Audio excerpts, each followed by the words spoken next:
Dando continuidade ao estudo da novação, como tínhamos falado no slide anterior sobre o artigo 364, né, que a novação extingue os acessórios e garantias da dívida, o que eu enfatizei que é natural, né, já que é uma nova obrigação, a antiga obrigação fica extinta. Aqui diz assim: sempre que não houver estipulação em contrário, certo? Então, aqui para explicar o seguinte, por que é importante retomar esse 364 aqui? Porque isso gera uma classificação, né, da novação. Né? Então, é o seguinte, a regra é a novação extingue os acessórios e garantias da dívida, ou seja, é chamada de novação total. Certo? Então, muda tudo, realmente é uma novação. Isso é a regra. A regra é a novação total. Mas, se alguém disser que os acessórios e as garantias continuam valendo, se o fiador concordar em continuar como fiador, né, na nova ação, aí a estipulação em contrário transforma a novação numa novação parcial, certo? Isso é exceção. A estipulação em contrário é exceção, e aí a novação é parcial. Se a novação for total, no caso, né, extinguindo totalmente os acessórios e garantias da anterior, é a novação total, que é a regra.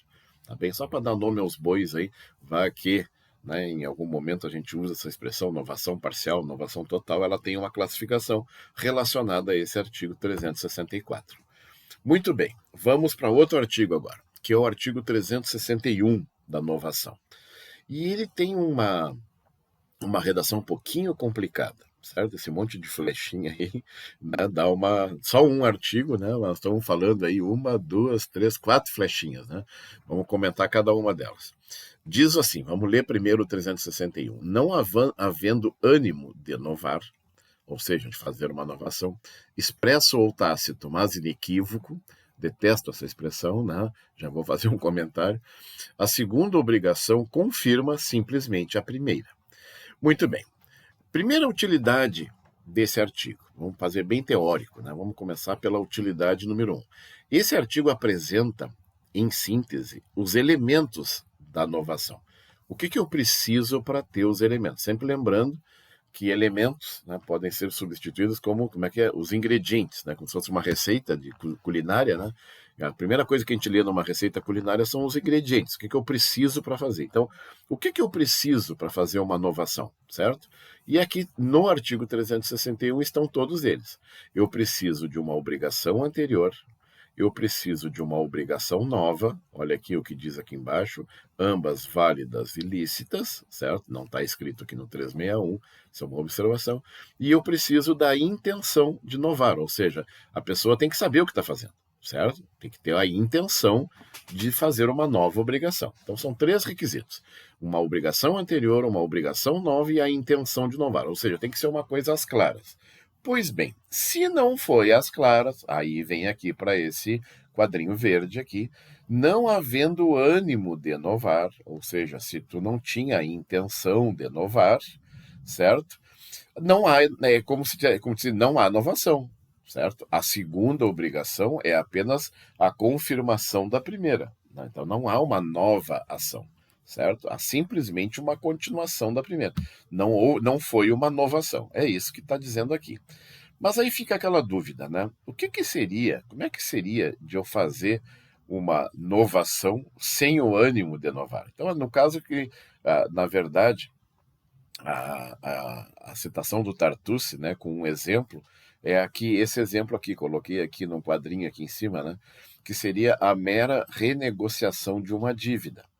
Então, quando tu renegocia uma dívida, tu tem uma dívida lá, tá com dificuldade de pagar. Eu vou misturar as estações, porque aqui eu vou falar de uma coisa pública, né? Não seria o ideal, né? Mas agora nós tivemos nesse programa do governo, agora, né? Houve de uma. Eu não vou me lembrar agora, né? Renegocia, legaliza, uma coisa assim, tem um nome que eu não vou me lembrar, onde as pessoas estão renegociando as suas dívidas. É aquela coisa do devo, não nego, pagarei quando puder. Então, já que a pessoa não está conseguindo pagar, a gente faz uma renegociação da dívida. Aí surgiria essa dúvida. Tá, mas é uma renegociação ou é uma novação? O que Tartucci fala é que já existem decisões judiciais que confirmam esse artigo 361 para dizer o seguinte: não é uma nova ação, certo? É uma mera renegociação de uma dívida. Então, é diferente. Olha só que detalhe, que dificuldade pensar isso. É para dizer mais ou menos o seguinte: as condições não podem ser muito diferentes daquelas que tinham sido combinadas, tá certo? Então, se a pessoa faz uma renegociação de dívida, não é uma outra dívida que está se criando, é a mesma dívida, só que com outros parâmetros, diante das dificuldades, das circunstâncias, né? Então, não é propriamente uma inovação. É isso que a jurisprudência diz, é assim que o Tartucci ilustra, né? Então, para colocar para vocês. Eu vou ser bem sincero, né? É meio difícil de fazer essa distinção, tá? Porque uma renegociação de dívida é mais ou menos dentro do espírito da inovação, certo? Mas se a pessoa não se sentir prejudicada por isso, e provavelmente deve ser esse o precedente, né? Se sentiu prejudicada na renegociação, certo? O que normalmente não acontece, porque a renegociação parece mentira, mas nas renegociações se restabelece, não, se restabelece não, né? Se estabelece uma paridade entre as partes, né? Ou seja, se aproxima um pouquinho mais da igualdade. Normalmente, o credor está sempre numa posição um pouquinho mais privilegiada, né? Não, as pessoas jurídicas, normalmente, né? Nos contratos de adesão, que a gente vai ver aqui, eles estão sempre numa posição privilegiada. Aqui não, aqui dá uma equilibrada, né? Porque num ato de humildade, o credor reconhece as dificuldades do devedor, sentam na mesa, olho no olho, né?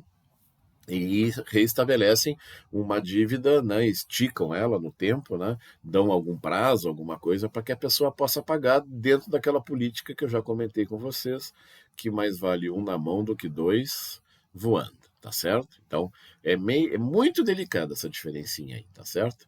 Me parece que isso só vai ser questionado caso o devedor aí alegue que foi prejudicado na renegociação. Só nesse caso que nós poderíamos apelar para o 361. Muito bem. E aí diz o 367, né, que é o último artigo da inovação, né, de que, salvo as obrigações simplesmente anuláveis, não podem ser objeto de inovação obrigações nulas ou extintas. Aqui é meio óbvio, né, mas vamos comentar, certo? As obrigações anuláveis, aquelas que podem ser anuladas, não estão anuladas ainda, podem ser anuladas, né? Elas podem ser renegociadas, tá certo? A gente já vai ver também um outro comentário da jurisprudência a esse respeito. Mas aquelas que já são nulas ou que já são extintas, ou seja, que não existem, aquelas obrigações que não existem, não pode ser objeto de inovação. É isso, simples, né? Como é que tu vai fazer uma nova ação de uma ação que não existia, né? Uma nova obrigação de uma obrigação que já não existia, ou que já deveria ter sido extinta, ou que já era nula, né? Então, como é que eu vou poder renovar algo que não existia, tá certo? Então, é quase óbvio, né? Mas é bom destacar, é importante, por quê? Porque tem referência com alguns slides que a gente vai ver, na verdade já está aqui, né? O slide que comenta sobre isso. Encerrando esse tópico sobre inovação, é importante apontar que o Superior Tribunal de Justiça tem analisado o Instituto da Inovação com vistas ao princípio da função social dos contratos e das obrigações. Isso pode ser evidenciado pelo teor da súmula 286 daquele tribunal, que tem a seguinte redação: a renegociação de contrato bancário ou a confissão de dívida não impede a possibilidade de discussão sobre eventuais ilegalidades dos contratos anteriores. Bueno, aqui é o seguinte: o que o Superior Tribunal de Justiça disse nessa súmula é o que acontece com relativa frequência, porque às vezes a novação, né, é utilizada pelo credor como uma ferramenta para consertar eventuais falhas do primeiro contrato. Então, se foi feito um contrato, né, e aquele contrato tem uma nulidade, tem alguma coisa que pode, por isso, essa importância desse artigo aqui, ó, anulável, nulo, extinto, certo? Às vezes, malandramente, o banco, o credor, propõe para ti uma renegociação, certo? Propõe para ti uma novação com a intenção deliberada de consertar um erro que era um erro grosseiro do contrato anterior. O que está dizendo, então, o Superior Tribunal de Justiça? Mesmo que essa novação aconteça, mesmo que tu assine essa nova nesse novo contrato, né, já purificado, já limpo das suas ilegalidades, né, ainda assim tu pode levantar discussão, né, sobre o contrato antigo, tá? Aquele que tinha. Então, se havia realmente alguma coisa que anulasse ele ou extinguisse ele, alguma coisa grave que pudesse prejudicar, né? Ou até alguma coisa anulável que pudesse ser questionada, tu pode restaurar essa discussão. E todo o problema, que essa questão, né? Então, só para colocar para vocês que é uma situação muito comum, né? A situação dos planos de saúde, né? As pessoas te oferecem um plano de saúde novo, aquela coisa toda, e escondem para ti algum problema. Então, piorando a tua condição, certo? E aí as pessoas não são obrigadas a aceitar esse novo contrato, porque esse novo contrato vai causar prejuízos, né? A própria. Eu tinha, né, só para falar assim, num caso que aconteceu comigo, né? Eu tinha um serviço de TV a cabo, né, com a NET, foi a mesma coisa, me propuseram um novo contrato, eu caí no papo, né, era teoricamente para melhorar a qualidade da imagem, teoricamente para fazer não sei o quê, para diminuir valor, papapá, e eu acabei topando, só que quando aí instalaram, eu percebi que eles tinham tirado os canais, muitos canais que eu gostava, porque diziam que aquilo era uma liberalidade do contrato anterior. E eu tive que apelar para a Anatel para conseguir restabelecer o meu contrato anterior. Porque aí ele disse assim, não, agora o senhor mudou de contrato, o senhor não pode voltar no contrato antigo. Certo? Então pode acontecer. É a habilidade do vendedor. Né? Ele vai lá, te ganha no papo e tu estabelece um novo contrato, só que em condições piores. Então o que está dizendo aqui na súmula é que o fato de tu ter feito um novo contrato não inviabiliza que tu faça referência a algum erro do contrato anterior que pode, eventualmente, até prejudicar essa novação aí, né? Anular essa novação, tá certo? Então, isso diante aqui, só para que vocês entendam, né? É a questão da boa-fé dos contratos, né? O Instituto de Inovação com vista ao princípio, não é boa-fé, desculpa, da função social dos contratos.